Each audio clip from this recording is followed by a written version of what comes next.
दर्शकों ब्रेक तो बाद तुहाडा सब दा निघा स्वागत है। जिस तरह कि अज दा पहला अहम इशू सी ਉਹ ਇਹ ਸੀ ਕਿ ਮੋਦੀ ਸਰਕਾਰ ਦਾ ਕਸ਼ਮੀਰ ਫੈਸਲਾ ਉਹਨਾਂ ਦੇ ਆਪਣੇ ਪੈਰ ਤੇ ਮਾਰੀ ਕੁਲਾੜੀ ਸਾਬਤ ਹੋ ਰਿਹਾ ਹੈ। ਇਸ ਉੱਪਰ ਡਾਕਟਰ ਸਾਹਿਬ ਨੇ ਆਪਣੇ ਬਹੁਤ ਹੀ ਵਧੀਆ ਤੇ ਵੇਰਵੇ ਨਾਲ ਵਿਚਾਰ ਦਿੱਤੇ ਨੇ। ਆਈ ਹੋਪ ਤੁਹਾਨੂੰ ਸਾਰਿਆਂ ਨੂੰ ਪਸੰਦ ਆਏ ਹੋਣਗੇ। ਹੁਣ ਅਸੀਂ ਤੁਹਾਨੂੰ ਇਹ ਵੀ ਦੱਸ ਦਈਏ ਕਿ ਜੇ ਤੁਸੀਂ ਟੀਵੀ 84 ਨਾਲ ਜਾਂ ਪ੍ਰੋਗਰਾਮ ਸੱਚੋ ਸੱਚ ਨਾਲ ਫੇਸਬੁੱਕ ਰਾਹੀਂ ਜੁੜੇ ਹੋ ਤਾਂ ਇਸ ਨੂੰ ਵੱਧ ਤੋਂ ਵੱਧ ਲਾਈਕ ਕਰੋ ਤੇ ਸ਼ੇਅਰ ਕਰੋ ਅਤੇ ਨਾਲ ਹੀ YouTube ਤੇ ਸਬਸਕ੍ਰਾਈਬ ਵੀ ਕਰੋ। ਇਹ ਵੀ ਦੱਸ ਦਈਏ ਕਿ ਤੁਸੀਂ ਟੀਵੀ 84 ਦੀ ਐਪ ਨੂੰ ਐਂਡਰੋਇਡ ਐਂਡ ਐਪ ਸਟੋਰ ਤੇ ਡਾਊਨਲੋਡ ਕਰਕੇ ਤੁਸੀਂ 24 ਜੋ ਟੀਵੀ 84 ਦੀ ਲਾਈਵ ਸਟ੍ਰੀਮ ਹੈ ਉਸ ਨੂੰ ਤੁਸੀਂ ਦੇਖ ਸਕਦੇ ਹੋ। ਹੁਣ ਆਪਾਂ ਗੱਲਬਾਤ ਕਰਾਂਗੇ ਅੱਜ ਦੇ ਅਗਲੇ ਅਹਿਮ ਇਸ਼ੂ ਦੀ। ਅਸੀਂ ਚਾਹਾਂਗੇ ਕਿ ਤੁਸੀਂ ਸਾਡੇ ਨਾਲ ਇਸੇ ਤਰ੍ਹਾਂ ਹੀ ਬਨੇ ਰਹਿਣਾ। Thank you so much. ਜੀ ਡਾਕਟਰ ਸਾਹਿਬ ਕੀ ਕਹਿਣਾ ਚਾਹੋਗੇ ਜੋ ਅੱਜ ਦਾ ਅਗਲਾ ਅਹਿਮ ਇਸ਼ੂ ਹੈ ਉਸ ਬਾਰੇ? देखो बहुत सारिया इनक्वायरीज भी और कॉल्स भी इस मुद्दे ते हुंदी हैं कि कश्मीर की चल रहा है इस वेले उत्थे अंदरूनी हालत की है। इन्होंने पहला दावा किया सी कि जी असी रीस्टोर कर दिता है, स्कूल इन्ने 90 स्कूल खोल दिते ने जां दूजे, पर जिहड़ी ग्राउंड रिपोर्टिंग है कि जिहड़े इन्होंने कहा भी है भी असी स्कूल खोले ने उत्थे ना कोई टीचर है ना कोई स्टूडेंट है। सो ਜ਼ਾਹਰ है लोग घरां दे विच ही ने, पर इस दे नाल नाल ये भी आ रहा है सामने हुण उन्हां हस्पतालां च जिथे कि पैलेट गन्स किसी दी अख दी रोशनी खत्म हो गई, किसी दा चेहरा जिहड़ा है वो बिल्कुल विन्निया होया है उन्हां दे नाल कि एक अंदाजे मुताबक इक्को ही हॉस्पिटल दे विच 18 दे करीब जिहड़े पैलेट गन्स दा शिकार ने उन्हां च एक 72 साल दा बजुर्ग जिहड़ा कि नमाज पढ़ के निकलिया, जिहड़ी इन्हां दी कंट्रोल नमाज ही सी ਜਿਹਦੇ ਚ ਮਹੱਲਿਆਂ ਚ, ਕਿਉਂਕਿ ਵੱਡੀਆਂ ਮਸੀਤਾਂ ਤਾਂ ਬੰਦ ਪਈਆਂ ਨੇ, ਉਹਨੂੰ ਪਤਾ ਨਹੀਂ ਕਿੱਥੋਂ ਆ ਕੇ ਪੈਰਟ ਗਨ ਵੱਜੀ, ਕਿਉਂਕਿ ਉੱਥੇ ਤਾਂ ਪੂਰਾ ਜ਼ੁਲਮ ਦਾ ਉਹਨਾਂ ਨੇ ਅਖੀਰ ਕੀਤੀ ਹੋਈ ਹੈ। ਸੋ ਇਹ ਜਿਹੜਾ ਸਾਰਾ ਜ਼ੁਲਮ ਔਰ ਕਿੰਨੀਆਂ ਮੌਤਾਂ ਹੋ ਰਹੀਆਂ ਕੀ ਹੈ ਇਹ ਚੱਲ ਰਿਹਾ। ਔਰ ਈਵਨ ਇਹ ਟ੍ਰਿਬਿਊਨ ਦੀ ਆਪਣੀ ਖਬਰ ਹੈ, pellet guns back in valley as hospitals receive injured, 78-year-old shot at the pallet in left eye outside mosque। कि 78 साल का बंदा जोड़ा उन्होंने भी अपने मसीत के बाहर वजया और उन्होंने कहा कि भी ये बावजूद कि पैलेट गन्स ड्रेडेड ने उत्थे उहदे नाल उन्होंने अजे भी वो इस्तेमाल कर रहे हैं। और ये उन्होंने कहा जोड़ा एक हॉस्पिटल का ये वेरवा सी कि भी उहदे उन्होंने till Saturday evening Shri Maharaja Hari Singh hospital received 5 patients with pellet injuries in eyes. ਹੁਣ 5 ਤਾਂ ਇੱਕੋ ਹੀ ਹਸਪੀਟਲ ਦੇ ਵਿੱਚ ਨੇ ਔਰ ਕਿੰਨੇ ਜਿਹੜੇ ਨੇ ਉਹ ਹੋਰ ਥਾਵਾਂ ਤੇ ਹੋਣਗੇ। ਸੋ ਕੁੱਲ ਮਿਲਾ ਕੇ ਉਹਨਾਂ ਦਾ ਇਹ ਕਹਿਣਾ ਕਿ ਵੀ doctors at the hospital said only the injured with pellet injuries and eyes are rushed to the hospital while those receiving injuries in other body parts prefer to stay away fearing profiling by the police. The actual number of injured is very high, said a doctor. Only those with critical injuries, especially eyes, are brought to this hospital. तो ये तो अंदाजा लाया जा सकता है कि भी की चल रहा है। और इधे खास तौर पे एक बड़ी ब्रेव औरत है, स्टूडेंट जवाहरलाल नेहरू यूनिवर्सिटी दी, बेशक ये लैफ्टिस्ट मजहब के हवाले नाल तो नहीं गल करते, शीला रशीद, और उन्होंने एक अपना कश्मीर पीपल्स मूवमेंट बनाई है ਜਿਹਦੇ ਥੱਲੇ ਉਹ ਇਨਫੋਰਮੇਸ਼ਨ ਸ਼ੇਅਰ ਕਰਦੇ ਨੇ। ਔਰ ਇਹਨੇ ਪਿਛਲੇ ਦਿਨਾਂ 'ਚ ਜਿਹੜਾ 2-3 ਇਸ ਦੇ ਉੱਤੇ ਟਵੀਟਸ ਕੀਤੀਆਂ ਸੀ ਕਿ ਵੀ ਕਿਵੇਂ ਜਿਹੜਾ ਜੰਮੂ ਕਸ਼ਮੀਰ ਦੇ ਵਿੱਚ ਕੀ ਹੋ ਰਿਹਾ, ਕੋਈ ਇਹਨਾਂ ਦਾ ਸੋਰਸ ਜਿਹੜਾ ਹੈ ਉਹ ਲੋਕਾਂ ਦਾ ਹੀ ਹੁੰਦਾ। ਔਰ ਉਹਦੇ 'ਚ ਉਹਨਾਂ ਨੇ ਕਿਹਾ ਕਿ ਵੀ ਸ਼ੀਲਾ ਰਸ਼ੀਦ ਨੇ ਕਿਹਾ ਸੀ ਕਿ armed forces are entering houses at night, picking up boys, ransacking houses, deliberately spilling rations on the floor, mixing oil with rice. ਕਿ ਵੀ ਇਹ ਫੌਜਾਂ ਘਰਾਂ 'ਚ ਰਾਤ ਨੂੰ ਐਂਟਰ ਕਰਦੀਆਂ ਨੇ, ਮੁੰਡਿਆਂ ਨੂੰ ਚੁੱਕ ਕੇ ਲੈ ਜਾਂਦੀਆਂ, ਘਰਾਂ ਨੂੰ ਤੋੜ ਫੋੜ ਕਰਦੀਆਂ ਔਰ ਜਿਹੜਾ ਰਾਸ਼ਨ ਘਰਾਂ 'ਚ ਪਿਆ ਉਹਨੂੰ ਫਰਸ਼ ਦੇ ਉੱਤੇ ਖਿਲਾਰ ਕੇ ਉਸ ਦੇ ਉੱਤੇ ਜਿਹੜਾ ਉਹ ਤੇਲ ਸੁੱਟ ਦਿੰਦੀਆਂ ਤਾਂ ਕਿ ਉਹ ਵਰਤੋਂ ਦੇ ਕਾਬਲ ਨਾ ਰਹੇ। ਫਿਰ ਉਹਨਾਂ ਨੇ Rasheed also claimed that in Shopian 4 men were called into army camp and interrogated और टॉर्चर्ड कि भी ये उन्होंने सद्या गया। फिर उन्होंने इस सारे दे उत्ते कि इन्ना टॉर्चर किया कि भी ये mic was kept close to them so that entire area could hear them scream and be terrorized. This created an environment of fear in the entire area। कि जो उन्होंने टॉर्चर कर रहे सी उहदे नेड़े माइक रखे ताकि 4 चफेरे ਜਿਹੜਾ ਇਹ ਸਾਰੇ ਦਾ ਹੋਏ।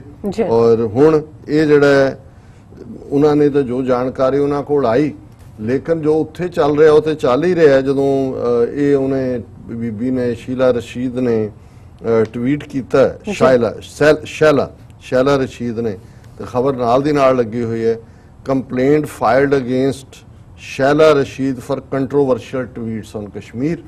और उन्होंने Delhi police special cell is looking into a complaint filed against Jammu and Kashmir People's Movement leader Shaila Rashid by a Supreme Court lawyer, accusing her of spreading fake news with intention to malign the image of Indian Army। ਉਹ ਜਿਨ੍ਹਾਂ ਦਾ ਸਵੇਰ ਤੋਂ ਸ਼ਾਮ ਤੱਕ ਕੰਮ ਹੀ fake news ਹੈ। ਔਰ BBC ਨੇ ਇੱਕ ਫੇਕ ਨਿਊਜ਼ ਚੈੱਕ ਟੀਮ ਰੱਖੀ ਹੋਈ ਹੈ। ਅੱਜ ਮੈਂ ਦੇਖ ਰਿਹਾ ਸੀ, ਕਿਉਂਕਿ ਕੱਲ ਇੱਕ ਵੀਡੀਓ ਘੁੰਮ ਰਹੀ ਸੀ ਜਿਹਨੂੰ ਕਈ ਹਜ਼ਾਰ ਵਾਰ ਸ਼ੇਅਰ ਕੀਤਾ ਗਿਆ। ਔਰ ਦੂਸਰਾ ਕਿ ਜੀ ਇਮਰਾਨ ਖਾਨ ਤੋਂ ਜਦੋਂ ਆਰਟੀਕਲ 370 ਬਾਰੇ ਪੁੱਛਿਆ ਗਿਆ ਔਰ ਇੰਨਾ ਫਰਸਟ੍ਰੇਟ ਹੈ ਉਹ ਮੀਡੀਆ ਦੇ ਗਲ 'ਚ ਪੈ ਗਿਆ। ਔਰ ਗਾਲਾਂ ਉਹਨਾਂ ਨੇ, ਹੁਣ BBC ਦੀ ਟੀਮ ਨੇ ਉਹ ਦੇਖਿਆ, ਉਹਨਾਂ ਨੇ ਕਿਹਾ ਜੀ 2 ਸਾਲ ਪੁਰਾਣੀ ਵੀਡੀਓ ਹੈ ਜਿਹੜੀ ਕਿਸੇ ਹੋਰ ਕਾਂਡੀ ਦਾ, ਕੋਈ ਕਸ਼ਮੀਰ ਜਾਂ ਆਰਟੀਕਲ 370। ਸੋ ਜਿਹੜੇ ਸਾਰਾ ਦਿਨ ਸਵੇਰ ਤੋਂ ਸ਼ਾਮ ਤੱਕ ਫੇਕ ਨਿਊਜ਼ ਔਰ ਵੀਡੀਓਜ਼ ਜਿਹੜੀਆਂ ਫੇਕ ਬਣਾ ਕੇ ਚਾੜ ਰਹੇ ਨੇ। ਔਰ ਮੈਂ ਆਪਣੇ ਵੀ ਵੀਰਾਂ ਭੈਣਾਂ ਨੂੰ ਇਹ ਦਰਖਾਸਤ ਵੀ ਕਰਾਂਗਾ ਕਿ ਵੀ ਇਸ ਗੱਲ ਦਾ ਧਿਆਨ ਰੱਖੋ, ਅੱਗੋਂ ਨਾ ਤੋਰੋ ਇਸ ਕਿਸਮ ਦੀਆਂ ਚੀਜ਼ਾਂ ਨੂੰ, ਕਿਉਂਕਿ ਬਹੁਤਿਆਂ ਨੂੰ ਲੱਗਦਾ ਕਿ ਜੀ ਅੱਛਾ ਇਹ ਹੋ ਰਿਹਾ। ਹੁਣ ਇਸ ਦੇ ਉੱਤੇ ਜਿਹੜਾ ਇਹ ਕੋਈ ਸੁਪਰੀਮ ਕੋਰਟ ਦਾ ਉਹਨਾਂ ਦਾ ਟੁੱਚਾ ਹੈ RSS ਦਾ, ਉਹਨੇ ਅਸ਼ੋਕ ਅਲੋਕ ਸ੍ਰੀਵਾਸਤਵਾ ਨੂੰ ਉਹਨਾਂ ਨੇ ਕਿਹਾ, made by the former JNU student leader in her tweets, are absolutely false and concocted. ਇਹ ਝੂਠੀ ਹੈ ਖਬਰ ਸਾਰੀ, ਫੌਜ ਨੂੰ ਬਦਨਾਮ ਕਰਨ ਲਈ ਹੈ। ਔਰ ਉਹਨੇ ਕਿਹਾ ਕਿ ਵੀ ਜੀ ਇਹ ਅਸੀਂ ਜਿਹੜਾ ਵੌਇਸ ਰਿਕਾਰਡਿੰਗ ਜਿਹੜੀ ਹੈ allege torture, name, date, time, ਇਹ ਸਭ ਡਿਫਰੈਂਟ ਹੈ। और ये Rashid off is deliberately intentionally spreading fake news with the intention to incite violence in the country, कि वो इसलिए ये खबरां दे रही है ताकि देश दे विच हिंसा क्रिएट किया जाए। और he said her action is prima facie an offence of sedition since she had intended to excite disaffection between the towards the government. उन्होंने कहा जी इन्हों देश रोज बुक करो इंडियन गवर्नमेंट के खिलाफ, फौज के खिलाफ। और दूसरा तीसरा, और उन्होंने चीफ कह रहा पुलिस का, the complaint has been received and it has been marked to special cell which is examining the complaint. सो ज़ाहिर है कि भी जोड़े हैशटैग ने बनाए हुए ने वो RSS ने वो तोड़ दिते ने, arrest Shehla Rashid and Shehla Rashid hashtag के थले were trending in Twitter on Monday. हुण इन्हां दे ਜਿਹੜੇ ਨੇ ਉਹ ਟਵੀਟ ਆਪ ਹੀ ਹੈਸ਼ਟੈਗ ਬਣਾ ਦਿੰਦੇ ਨੇ। ਸ਼ੈਲਾ ਰਸ਼ੀਦ ਨੇ ਠੀਕ ਕਿਹਾ, ਉਹਨੇ ਕਿਹਾ all of my tweets are based on conversations with people. My thread highlights the positive work of the administration too. Let the army conduct a fair and impartial probe and I am willing to share the details of the incidents mentioning in my tweets। ਉਹਨੇ ਕਿਹਾ ਜੀ ਮੈਂ ਜਿਹੜਾ ਕੋਈ administration positive ਕਰਦਾ ਉਹ ਵੀ tweet ਕਰਦੀ ਹਾਂ, ਤੁਸੀਂ ਇਹਨੂੰ ਕਰ ਲਓ, ਆ ਕੇ ਐਗਜ਼ਾਮਿਨ ਕਰ ਲਓ। ਸੋ ਕੁੱਲ ਮਿਲਾ ਕੇ ਮੈਂ ਸਮਝਦਾ ਵੀ ਇਹ ਪਾਰਟ ਤਾਂ ਚੱਲ ਰਿਹਾ ਕਸ਼ਮੀਰ 'ਚ, ਗਰਾਊਂਡ ਦੇ ਉੱਤੇ ਕੀ ਚੱਲ ਰਿਹਾ। ਪਰ ਮੈਨੂੰ ਇੱਕ ਗੱਲ ਲੱਗੀ ਕਿ ਵੀ ਇਹ ਜਿਹੜੇ ਪਲਾਟ ਲੈਣ ਤੁਰੇ ਸੀ ਕਸ਼ਮੀਰ ਵਾਦੀ 'ਚ ਇਹਨਾਂ ਦੇ, ਕਿ ਜੀ ਪਲਾਟ ਵੀ ਤੇ ਹੁਣ ਉਹ ਬਹੂ ਵੀ ਲਿਆਵਾਂਗੇ ਤੇ ਦੂਜਿਆਂ ਵੀ, ਤੇ ਉੱਥੇ ਚੱਲ ਕੀ ਰਿਹਾ। ਹੁਣ ਉਹ ਕਸ਼ਮੀਰੀ ਪੰਡਤਾਂ ਦੀ ਇੱਕ ਤਾਂ ਇਹਨਾਂ ਨੇ ਹਿਜਰਤ ਆਪ ਹੀ ਕਰਵਾਈ, ਜਿਹੜੇ ਉੱਥੇ ਰਹਿ ਗਏ ਉਹਨਾਂ ਦਾ ਉਹਦੇ ਤੇ ਕੀ ਕਹਿਣਾ। ਔਰ ਉਸ ਤੋਂ ਇਲਾਵਾ ਅੱਜ ਹੀ ਤਵੀ, ਜੰਮੂ ਤਵੀ ਸਟੇਸ਼ਨ ਦੇ ਉੱਤੇ ਜਿਹੜੇ ਭੱਜੇ ਜਾ ਰਹੇ ਨੇ UP ਬਿਹਾਰ ਦੇ, ਉਹ ਕਹਿ ਰਹੇ ਨਾ ਨਾ ਬਾਬਾ ਵਹਾਂ ਤੋਂ ਬਹੁਤ ਬੁਰਾ। ਔਰ ਮੈਂ ਦੇਖ ਰਿਹਾ ਸੀ, ਹਾਲਾਂ ਉਹਨਾਂ ਜਿਹੜੇ 2-3 ਦੇ ਇੰਟਰਵਿਊ ਆਏ ਉਹ ਮੁਸਲਮਾਨ ਸੀ ਜਿਹੜੇ ਕੰਮ ਕਰਨ ਆਏ ਭਈਏ UP ਬਿਹਾਰ ਦੇ। ਸੋ ਉੱਥੇ ਕੀ ਐਂਗਰ ਹੋਏਗਾ, ਕੀ ਰੋਹ ਹੋਏਗਾ, ਲੋਕ ਇਹਨੂੰ ਕਿਵੇਂ ਲੈਂਦੇ ਹੋਣਗੇ। ਤੇ ਕਸ਼ਮੀਰੀ ਪੰਡਤਾਂ ਦੇ, ਮੈਂ ਕਿਉਂਕਿ ਟ੍ਰਿਬਿਊਨ ਦੀ ਸਟੋਰੀ ਹੈ, ਜਦੋਂ ਇਹਨਾਂ ਦਾ ਆਪਣਾ ਮੀਡੀਆ ਦਿੰਦਾ ਉਹਦੀ ਇਹਨਾਂ ਦੀ ਜ਼ਬਾਨ 'ਚ ਮੋਰ ਕ੍ਰੈਡੀਬਿਲਿਟੀ ਹੁੰਦੀ ਹੈ। Pandit fear another migration post article 370 abrogation. ਔਰ ਇਹਨਾਂ ਦੀ ਜ਼ਬਾਨੀ ਮੈਂ ਦੱਸ ਦਿੰਦਾ, in the interior lanes of congested Barbarash locality, Kashmiri Pandit leader Sanjay Tikku in his mid-50s is worried over the developments in the wake of scrapping Article 370 and believes the move would not only hit the return of Kashmiri Pandits but there is now a possibility of another migration।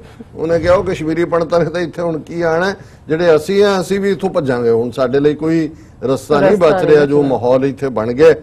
I think another migration will happen now, said Tikku, president of Kashmiri Pandit Sangharsh Samiti, an apex body of non-migrant pandits. After 5 years, you will not find Sanjay Tikku here. I and my father have faced the situation for past 30 years. What I have faced, I don't want my child to face the. ਉਹ ਕਹਿੰਦਾ 5 ਸਾਲ ਬਾਅਦ ਇੱਥੇ ਟਿੱਕੂ ਨਹੀਂ ਹੋਣਾ, ਕਿਉਂਕਿ ਮੈਂ 30 ਸਾਲ ਮੈਂ ਤੇ ਮੇਰੇ ਪਿਓ ਨੇ ਫੇਸ ਕੀਤਾ। ਹੁਣ ਬੱਚੇ ਜਿਹੜੇ ਨੇ, there are 808 Kashmiri Pandit families in the valley who live in 292 locations in different parts of Kashmir. ਪੂਰਾ ਵੇਰਵੇ ਨਾਲ ਗੱਲ ਕੀਤੀ ਉਹਨੇ। ਉਹਨੇ ਕਿਹਾ ਜੀ 800 ਸਾਡੀਆਂ ਫੈਮਿਲੀਜ਼ ਨੇ ਜਿਹੜੀਆਂ 292 ਅੱਡ-ਅੱਡ ਮੁਹੱਲਿਆਂ 'ਚ ਕਸ਼ਮੀਰ ਵਾਦੀ ਦੇ ਥਾਂ। The situation at present is worse than 1990s, ਜਦੋਂ ਕਸ਼ਮੀਰੀ ਪੰਡਤਾਂ ਦੀ ਮਾਈਗ੍ਰੇਸ਼ਨ ਇਹਨਾਂ ਨੇ ਕਰਵਾਈ ਤੇ ਉਹਦੇ ਤੋਂ ਵੀ ਹਾਲਾਤ ਬਹੁਤ ਬਦਤਰ ਨੇ। ਹੀ laments in a conversation with Tribune. Tikku explains that in the 1990s when Pandits migrated out of the valley, they knew that they were the first target of militants along with politicians. ਕਿ ਉਹਨਾਂ ਨੂੰ ਪਤਾ ਸੀ ਕਿ ਵੀ ਜਿਹੜੇ ਸਿਆਸੀ ਲੋਕ ਨੇ ਤੇ ਅਸੀਂ ਟਾਰਗੇਟ ਹੈ। Now the situation is worse and non-migrants will always be the target and we will become scapegoats. ਕਿ ਸਾਨੂੰ ਕੁਰਬਾਨੀ ਦੇ ਬੱਕਰੇ ਬਣਾਤਾ ਇਹਨਾਂ ਨੇ ਔਰ ਇਹ ਜਿਹੜੇ ਨੇ ਅਸੀਂ ਟਾਰਗੇਟ ਹੋਵਾਂਗੇ। ਉਹ ਉਹਨਾਂ ਨੇ ਕਿਹਾ ਕਿ ਵੀ ਇਹ ਪੰਡਤ ਜਿਹੜੇ ਨੇ ਹੁਣ ਵੈਲੀ 'ਚ ਵਾਪਸ ਨਹੀਂ ਆ ਸਕਦੇ ਐਬਰੋਗੇਸ਼ਨ ਦਾ। What is the common man thinking about India and Kashmiri Pandits now? ਉਹਨੂੰ ਪੁੱਛਿਆ ਕਿ ਕੀ ਹੈ। ਉਹਨੇ ਕਿਹਾ in the past we had sympathy of the locals. ਜਦੋਂ ਸਾਡੇ ਨਾਲ ਹੋ ਵੀ ਰਿਹਾ ਜਿਹੜੇ ਲੋਕਲ ਸੀ ਉਹ ਸਾਡੇ ਨਾਲ ਹਮਦਰਦੀ ਕਰਦੇ ਸੀ। Now that sympathy is over because of our own mistakes. ਸਾਡੀਆਂ ਆਪਣੀਆਂ ਗਲਤੀਆਂ। ਔਰ ਕੀ ਗਲਤੀਆਂ ਨੇ? In Jammu, some Kashmiri Pandits celebrated the scrapping of Article 370. Some say Article 370 had been abrogated by the Pandits and not by BJP government. He said, adding that decision had deepened the communal divide. ਉਹ ਕਹਿੰਦੇ ਜੀ ਪੰਡਤ ਜੇ ਉੱਥੇ ਜੰਮੂ 'ਚ ਬੈਠੇ ਕਰ ਰਹੇ ਨੇ, ਦੇਖੋ ਅਸੀਂ ਹਟਾਤਾ ਤੇ ਇੱਥੇ ਸਾਨੂੰ ਇਹ ਫੁੱਲੀਆਂ ਪਾਣਗੇ। ਇਹ ਇਵੇਂ ਹੀ ਹੈ ਕਿ ਜਦੋਂ ਜੂਨ 84 ਦਾ ਹਮਲਾ ਹੋਇਆ ਭਾਰਤੀ ਫੌਜ ਨੇ ਦਰਬਾਰ ਸਾਹਿਬ ਤੇ ਕੀਤਾ, ਪੰਜਾਬੀ ਹਿੰਦੂਆਂ ਦੇ ਵੱਡੇ ਹਿੱਸੇ 'ਚ ਅੰਮ੍ਰਿਤਸਰ 'ਚ ਖਾਸ ਤੌਰ ਤੇ ਮਠਿਆਈਆਂ ਔਰ ਦੂਜੇ ਖੁਸ਼ੀਆਂ ਮਨਾਈਆਂ। ਮੁੜ ਕੇ ਫਿਰ ਉਹਨਾਂ ਨੂੰ ਕੀ ਸਫ਼ਰ ਕਰਨਾ ਪਿਆ ਉਹ ਸਾਹਮਣੇ ਹੀ ਹੁੰਦਾ ਹੈ ਕਿ ਵੀ ਲੱਗਦਾ ਹੈ ਕਿ ਵੀ ਚਲੋ ਇੱਕ ਕੰਮ ਤਾਂ ਸਰਕਾਰ ਕਰਦੀ ਹੈ, ਉਹਨਾਂ ਦੀਆਂ ਨੀਤੀਆਂ ਵੋਟਾਂ ਕੀ ਆ ਉਹਦੇ ਨਾਲ। ਜਦੋਂ ਕਾਮਨ ਇਸ ਕਿਸਮ ਦੇ ਲੋਕ ਹੁਣ ਜੇ ਕਸ਼ਮੀਰੀ ਪੰਡਤ ਕਹਿ ਰਹੇ ਨੇ ਕਿ ਜੀ ਇਹ ਜਿਹੜਾ ਉੱਥੇ ਪੰਡਤ ਜਿਹੜੇ ਨੱਚ ਰਹੇ ਨੇ ਸਾਡਾ ਕੰਮ ਮੁਕਾਤਾ ਤੇ ਉਹ ਤਾਂ ਆ ਹੀ ਨਹੀਂ ਸਕਦੇ, ਅਸੀਂ ਵੀ ਇੱਥੋਂ ਭੱਜਾਂਗੇ। Tikku said it was wrong to abrogate the special status which had already been eroded over a period of time. The move will communalize the situation. The abrogation of Article 370 will not end militancy but prolong it for another 100 years. The reaction is coming and that is why we are worried. ਉਹਨੇ ਕਿਹਾ ਜੀ ਅਜੇ ਇੰਤਜ਼ਾਰ ਕਰੋ, ਇਹ ਹੁਣ ਤੋਂ ਖਤਮ ਨਹੀਂ ਹੋਇਆ ਕੰਮ, ਅਗਲੇ 100 ਸਾਲ ਇਹ ਲੜਾਈ ਜਾਰੀ ਰਹਿ ਸਕਦੀ ਹੈ। ਸੋ ਹੁਣ ਇਹ ਜੇ ਕਸ਼ਮੀਰੀ ਪੰਡਤ ਕਹਿੰਦੇ ਨੇ ਤੇ ਫਿਰ ਔਰ ਉੱਥੋਂ ਵਾਲੇ ਜਿਹੜੇ 30 ਸਾਲਾਂ ਤੋਂ ਬਾਵਜੂਦ ਰਹੇ। ਔਰ ਮੈਂ ਇੱਕ ਇਸ ਸੈਗਮੈਂਟ ਨੂੰ ਐਂਡ ਕਰਨ ਤੋਂ ਪਹਿਲਾਂ ਐਡਵਾਈਸ ਆਪਣੇ ਸਾਡੇ ਸ਼ਾਹ ਮਹਿਮੂਦ ਕੁਰੈਸ਼ੀ ਪਾਕਿਸਤਾਨ ਦੇ ਖਾਰਜਾ ਮੰਤਰੀ ਉਹਨਾਂ ਨੂੰ ਦੇਣਾ ਚਾਹੁੰਦਾ। ਉਹਨਾਂ ਨੇ ਇੱਕ ਪ੍ਰੈਸ ਕਾਨਫਰੰਸ ਕਿਹਾ ਔਰ ਡੌਨ ਦੀ ਸਟੋਰੀ ਹੈ। Qureshi challenges Modi to hold public referendum in occupied Kashmir. और एक खबर है कि foreign minister Shah Mahmood Qureshi on Sunday challenged Indian Prime Minister Modi to hold a public referendum in occupied Kashmir if he really wants feedback on the popularity of his decision to strip the region of its autonomous status. ये बड़ी खतरनाक मांग है। हुण इहदे च plebiscite दी गल नहीं कर रहे जिहड़ी UN दे थल्ले होनी है दोनों कश्मीरां जो मोदी नूं कह रहे ने ਤੈਨੂੰ ਲੱਗਦਾ ਹੈ ਕਿ ਜੀ ਇਹ ਲੋਕ ਬੜੇ ਖੁਸ਼ ਨੇ ਤੇ ਉੱਥੇ ਤੂੰ ਰੈਫਰੈਂਡਮ ਕਰਵਾ ਲੈ 370 ਦੇ ਉੱਤੇ ਵੀ ਲੋਕ ਕਿੰਨੇ ਖੁਸ਼ ਨੇ ਤੇ ਜਾਣ। ਹੁਣ ਇਹ ਆਪਣੇ ਟ੍ਰੈਪ 'ਚ ਫਸਣ ਵਾਲੀ ਗੱਲ ਹੈ। ਪਰ ਮੈਨੂੰ ਇਹ ਲੱਗਦਾ ਹੈ ਕਿ ਅਲਟੀਮੇਟਲੀ ਮੋਦੀ ਐਂਡ ਕੰਪਨੀ ਨੇ ਜਿਉਂ-ਜਿਉਂ ਇੰਟਰਨੈਸ਼ਨਲ ਪ੍ਰੈਸ਼ਰ ਬਿਲਟ ਹੋਣਾ ਉਹਨਾਂ ਨੇ ਇਸ ਕਿਸਮ ਦਾ ਹੀ ਡਰਾਮਾ ਉੱਥੇ ਕਰਨਾ ਬਿਲਕੁਲ ਕਿ ਜੀ ਦੇਖੋ ਅਸੀਂ ਲੋਕਾਂ ਤੋਂ ਕਰਵਾ ਲੈ ਜਿਹੜਾ ਕਰਵਾਇਆ ਰੈਫਰੈਂਡਮ ਕਰਵਾ ਲੈਣੇ ਆ ਜੀ ਲੋਕ ਤਾਂ ਬਹੁਤ ਖੁਸ਼ ਨੇ ਤੇ ਇਹਨਾਂ ਨੂੰ ਮਿਸਟਰ ਕੁਰੈਸ਼ੀ ਨੂੰ ਜਾਂ ਦੂਜਿਆਂ ਨੂੰ ਨਹੀਂ ਪਤਾ ਹੈ ਕਿ ਵੀ 1999 ਦੇ ਵਿੱਚ ਉੱਥੇ ਮਿਲੀਟੈਂਸੀ ਕਿਉਂ ਆਈ ਸੀ ਕਸ਼ਮੀਰ ਦੇ ਵਿੱਚ ਕਿਉਂਕਿ ਇਲੈਕਸ਼ਨਾਂ ਪਹਿਲੇ ਦਿਨ ਤੋਂ ਹੀ ਜਦੋਂ ਫਾਰੂਕ ਅਬਦੁੱਲਾ ਨੂੰ 1953 ਚ ਜੇਲ੍ਹ ਚ ਦੇ ਕੇ ਇਹਨਾਂ ਨੇ ਫਿਰ ਉਹੀ ਰਜੀਮ ਬਣਾਏ ਹਮੇਸ਼ਾ ਹੀ ਕਸ਼ਮੀਰ ਦੇ ਵਿੱਚ ਇਲੈਕਸ਼ਨਾਂ ਰਿਗ ਹੁੰਦੀਆਂ ਰਹੀਆਂ। 1988-99 ਜੋ ਆਪ ਹੀ ਪਵਾ ਲੈਂਦੇ ਨੇ ਜੇ ਕਿਹਦੀਆਂ ਵੋਟਾਂ ਪਵਾਣੀਆਂ, ਕਿਹਨੂੰ ਜਿਤਾਣਾ। ਐਵੇਂ ਨਹੀਂ ਕਿਹਾ ਉਹਨੇ ਅਮਰਜੀਤ ਦੁਲਟ ਨੇ ਵੀ ਜੰਮੂ ਕਸ਼ਮੀਰ ਤਾਂ ਪਹਿਲਾਂ ਹੀ ਐਜ਼ ਅ ਯੂਨੀਅਨ ਟੈਰੀਟਰੀ ਦੇ ਤੌਰ ਤੇ ਰਨ ਹੁੰਦਾ ਸੀ, ਇਹ ਕਰਕੇ ਇਹਨਾਂ ਨੇ ਕੀ ਕਰ ਲਿਆ। ਪਹਿਲਾਂ ਵੀ ਜੋ ਸੈਂਟਰ ਫੈਸਲਾ ਕਰਦਾ ਸੀ ਉਹ ਰਨ ਤਾਂ ਉੱਥੋਂ ਹੀ ਸਰਕਾਰ ਹੁੰਦੀ ਸੀ। ਕਿਹੜਾ ਜੰਮੂ ਕਸ਼ਮੀਰ ਅਸੈਂਬਲੀ ਨੇ ਰੈਜ਼ੋਲੂਸ਼ਨ ਕੀਤਾ ਜਿਹੜਾ ਪਾਰਲੀਮੈਂਟ ਦੇ ਖਿਲਾਫ ਹੋਏ। ਬਿਲਕੁਲ। ਤੇ ਹੁਣ ਜੇ ਤੁਸੀਂ ਇਹ ਉਹਨਾਂ ਨੂੰ ਕਹਿ ਰਹੇ ਹੋ ਬਜਾਏ ਇਹ ਤਾਂ ਤੁਹਾਨੂੰ ਇਹਨੇ ਖੋਲ ਦਿੱਤੀ ਹੈ ਗੱਲ ਕਿ ਹੁਣ ਤੁਸੀਂ ਸਿੱਧੇ ਹੱਲ ਦੀ ਗੱਲ ਕਰੋ ਕਿ ਯੂਐਨ ਚਾਰਟਰ ਦੇ 370 ਰੱਖੋ ਕੋਲ ਹੀ ਆਪਣੇ। ਪਰ ਇਹ ਕਹਿਣਾ ਕਿ ਜੀ ਤੁਸੀਂ ਉੱਥੇ ਕਰਵਾ ਲਓ, ਮੋਦੀ ਨੂੰ ਅਸੀਂ ਚੈਲੰਜ ਕਰਦੇ ਹਾਂ ਜੀ ਉੱਥੇ ਤੁਸੀਂ ਕਰਵਾ ਲਓ, ਉਹ ਤਾਂ ਕਰਵਾ ਲੈਣਗੇ। ਫਿਰ ਵੋਟਾਂ ਜਿਹੜੀਆਂ ਨੇ ਕਿਹਨੇ ਪਾਉਣੀਆਂ ਨੇ ਤੇ ਕਿਵੇਂ ਰਿਗ ਕਰਨਾ ਉਹ ਹੁਣ ਇਸ ਕਿਸਮ ਦੀ ਗੱਲ ਕਰਨੀ ਜਿਹੜੀ ਹੈ ਉਹ ਬਹੁਤ ਵਾਰੀ ਇਹ ਕੁਰੈਸ਼ੀ ਸਾਹਿਬ ਉਰਦੂ ਤਾਂ ਬਹੁਤ ਸੋਹਣਾ ਬੋਲਦੇ ਨੇ ਪਰ ਕਈ ਵਾਰ ਇਹਨਾਂ ਨੂੰ ਨਹੀਂ ਪਤਾ ਲੱਗਦਾ। ਔਰ ਈਵਨ ਕਰਤਾਰਪੁਰ ਕੋਰੀਡੋਰ ਦੇ ਮਾਮਲੇ 'ਚ ਹਾਲਾਂਕਿ ਜਿਹੜਾ ਇੱਕ ਬੜਾ ਚੰਗਾ ਫੈਸਲਾ ਸੀ ਇਮਰਾਨ ਖਾਨ ਸਰਕਾਰ ਦਾ, ਇਹਨਾਂ ਨੇ 1-2 ਦਿਨ ਬਾਅਦ ਪ੍ਰੈਸ ਕਾਨਫਰੰਸ ਕਿਹਾ ਸੀ ਕਿ ਇਮਰਾਨ ਖਾਨ ਨੇ ਗੁਗਲੀ ਮਾਰੀ। ਹੁਣ ਇਹ ਗੱਲ ਦੁੱਖ ਦੇਣ ਵਾਲੀ ਸੀ ਕਿ ਵੀ ਇੱਕ ਪਾਸੇ ਉਹ ਖੁਦ ਐਡਰੈਸ ਕਰਦੇ ਆ ਉਹਨੂੰ ਸਿੱਖਾਂ ਦਾ ਮਦੀਨਾ ਕਹਿੰਦੇ ਨੇ ਔਰ ਮਜ਼ਹਬੀ ਕਹਿੰਦੇ ਨੇ, ਤੇ ਤੁਸੀਂ ਉਹਨੂੰ ਸਿਆਸੀ ਗੁਗਲੀ ਬਣਾ ਰਹੇ ਹੋ। ਭਾਵੇਂ ਗੋਲੀ ਹੋਏ ਘੱਟੋ ਘੱਟ ਆਪਣੀ ਜ਼ਬਾਨ ਤੇ ਥੋੜਾ ਜਿਹਾ ਕਾਬੂ ਰੱਖੋ। ਜਿਹੜਾ ਜੇ ਉਰਦੂ ਸ਼ਾਇਰੀ, ਉਰਦੂ ਸਪੀਚਸ ਹੋਰ ਵੀ ਚੀਜ਼ਾਂ ਤਾਂ ਕੀਤੀਆਂ ਜਾ। ਹੁਣ ਇਹ ਕਹਿਣਾ ਤੁਸੀਂ ਕਿ ਜੀ ਮੋਦੀ ਨੂੰ ਜੇ ਬੜਾ ਹੈ ਤੇ ਕਸ਼ਮੀਰ ਚੋਂ ਕਰਵਾ ਲੈ, ਜਿਹੜਾ ਉਹ ਰੈਫਰੈਂਡਮ ਕਰਾ ਲੈ ਵੀ ਆਰਟੀਕਲ 370 ਕਿੰਨਾ ਕੁ ਲੋਕ ਪਸੰਦ ਕਰਦੇ ਨੇ, ਤੇ ਜੇ ਉਹ ਕਰਵਾ ਕੇ ਲੋਕਾਂ ਨੇ ਕਹਿ ਦਿੱਤਾ 90% ਨੇ ਲੈਣਗੇ ਉਹ ਉੱਥੇ ਕੋਈ ਉਹਨਾਂ ਨੂੰ ਲਿਸਟ ਪਾਕਿਸਤਾਨ ਤੋਂ ਨਹੀਂ ਲੈਣੀ ਵੀ ਕਿਹਨਾਂ ਨੇ ਵੋਟ ਪਾਉਣੀ ਹੈ ਉਹਨਾਂ ਨੇ, ਫਿਰ ਮੇਰਾ ਖਿਆਲ ਹੈ ਵੀ ਕਈ ਵਾਰ ਇਹ ਜਿਹੜਾ ਬਹੁਤ ਜ਼ਿਆਦਾ ਬੋਲਣਾ ਹੁੰਦਾ ਹੈ ਇਹ ਵੀ ਗਲਤੀਆਂ ਕਰਾ ਦਿੰਦਾ। ਬਿਲਕੁਲ ਡਾਕਟਰ ਸਾਹਿਬ ਇੱਥੇ ਲੈਣਾ ਬ੍ਰੇਕ ਤੋਂ ਪਹਿਲਾਂ ਅਸੀਂ ਦਰਸ਼ਕਾਂ ਦੇ ਸਰੋਤਿਆਂ ਨੂੰ ਫਿਰ ਦੁਬਾਰਾ ਅਪੀਲ ਤੇ ਬੇਨਤੀ ਕਰਦੀ ਹੈ ਵਿਊਅਰਸ, ਜਿਸ ਤਰ੍ਹਾਂ ਕਿ ਤੁਸੀਂ ਜਾਣਦੇ ਹੋ ਕਿ ਟੀਵੀ 84 ਮਨੁੱਖੀ ਹੱਕਾਂ ਦਾ ਪਹਿਰੇਦਾਰ ਹੈ। ਟੀਵੀ 84 ਸਿੱਖਾਂ, ਕਸ਼ਮੀਰੀਆਂ ਤੇ ਭਾਰਤੀਆਂ ਨੌਰਥ ਈਸਟ ਸਟੇਟਾਂ ਦੇ ਲੋਕਾਂ ਦੇ ਸਵੈ ਨਿਰਣੇ ਦੇ ਹੱਕਾਂ ਦਾ ਹਾਮੀ ਹੈ। ਅਸੀਂ ਚਾਹਾਂਗੇ ਕਿ ਤੁਸੀਂ ਟੀਵੀ 84 ਦੀ ਚੜ੍ਹਦੀ ਕਲਾ ਲਈ ਵੱਧ ਤੋਂ ਵੱਧ ਡੋਨੇਟ ਕਰੋ। ਡੋਨੇਟ ਕਰਨ ਲਈ ਸਾਡੀ ਵੈਬਸਾਈਟ tv84.tv ਤੇ ਜਾ ਕੇ ਪੇਪਲ ਦੀ ਵਰਤੋਂ ਕਰਕੇ ਵਨ ਟਾਈਮ ਡੋਨੇਟ ਕਰ ਸਕਦੇ ਹੋ, ਮੰਥਲੀ ਡੋਨੇਟ ਵੀ ਕਰ ਸਕਦੇ ਹੋ। ਤੁਸੀਂ ਟੀਵੀ 84 ਦੇ ਨਾਮ ਤੇ ਚੈੱਕ ਬਣਾ ਕੇ ਸਾਨੂੰ ਮੇਲ ਵੀ ਕਰ ਸਕਦੇ ਹੋ ਸਾਡੇ ਇਸ ਪਤੇ ਤੇ 36-01 37th Avenue, Long Island City, New York 11101 USA, ਜਾਂ ਫਿਰ ਤੁਸੀਂ ਸਾਨੂੰ ਫੋਨ ਰਾਹੀਂ ਵੀ ਸੰਪਰਕ ਕਰ ਸਕਦੇ ਹੋ ਸਾਡੇ ਫੋਨ ਨੰਬਰ ਤੇ 5164060694। Thank you so much viewers, ਤੁਸੀਂ ਸਾਨੂੰ ਇਸ ਤਰ੍ਹਾਂ ਬਣੇ ਰਹਿਣਾ। ਮਿਲਦੇ ਹਾਂ ਆਫਟਰ ਦਿਸ ਸ਼ਾਰਟ ਬ੍ਰੇਕ।